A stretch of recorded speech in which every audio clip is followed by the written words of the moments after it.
أعوذ بالله من الشيطان الرجيم بسم الله الرحمن الرحيم اللهم صل على محمد وعلى آل محمد كما صليت على إبراهيم وعلى آل إبراهيم إنك حميد مجيد اللهم بارك على محمد وعلى آل محمد كما باركت على إبراهيم وعلى آل إبراهيم إنك حميد مجيد۔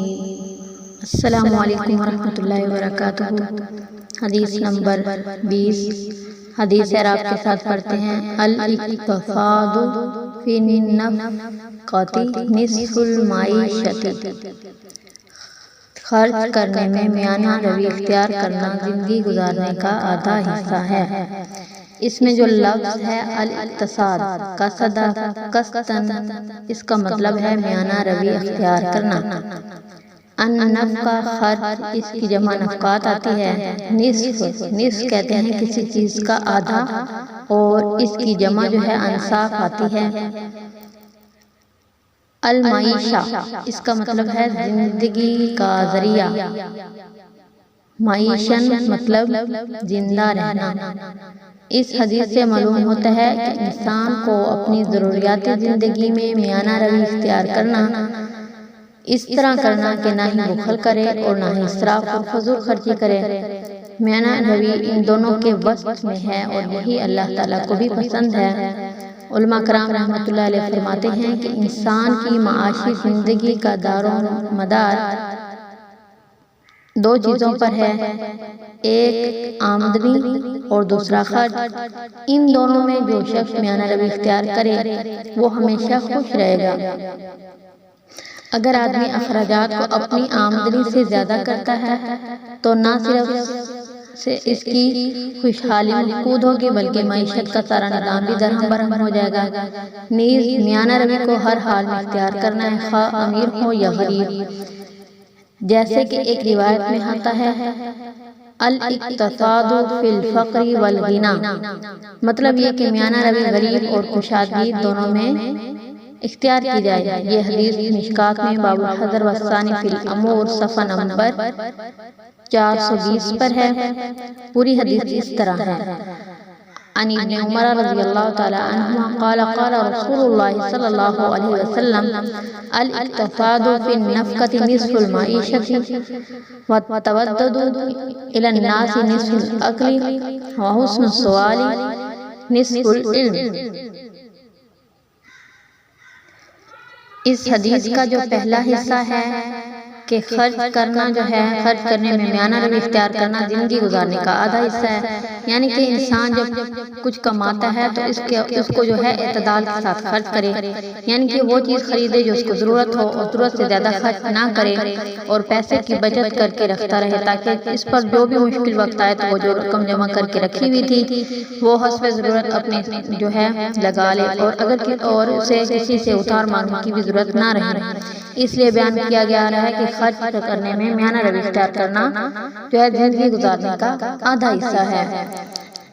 اس کے ساتھ جو ہے اس حدیث کا جو دوسرا پارٹ تھا، دوسرا حصہ تھا وَالتَّوَدُّدُ إِلَى النَّاسِ نِصْفُ الْعَقْلِ، اچھے لوگوں سے دوستی رکھنا بھی آدھی عقل ہے۔ التودد دوستی رکھنا، وددن محبت کرنا، اور انسان اس کا جو ہے یہ تصغیر ہے، اس کی تصغیر جو ہے نوائس ہے، ناسا ینوس نوسن۔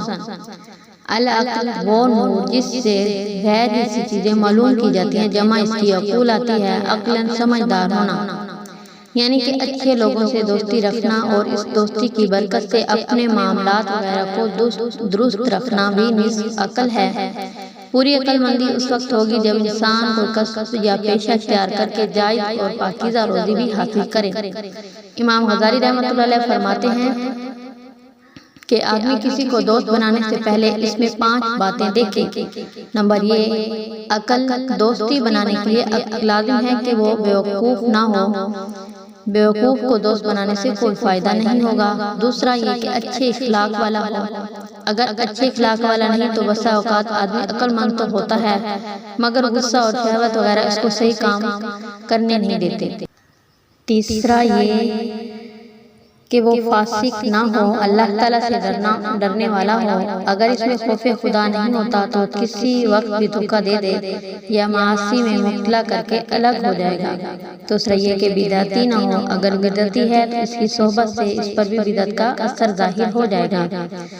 پانچواں یہ کہ دنیا کی محبت رکھنے والا نہ ہو، اس کی دوستی سے اس میں بھی دنیا کی محبت آ جائے گی۔ اس کے بارے میں نبی کریم صلی اللہ علیہ وسلم نے ارشاد فرمایا، حب الدنیا رأس کل خطیئۃ، دنیا کی محبت تمام گناہوں کی جڑ ہے۔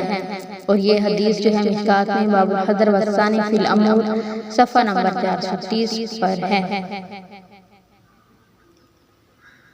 اور حدیث کا جو تیسرا حصہ تھا وہ حسن السؤال نصف العلم، اچھے انداز سے سوال کرنا آدھا علم ہے۔ حسن کہتے ہیں خوبصورت، اور اس کی جمع محاسن، حسناً خوبصورت ہونا، یعنی کسی علمی مسئلے میں خوب سوچ سمجھ کر اچھی طرح سوال کر کے اپنے شک کو جو ہے دور کرنا آدھا علم ہے۔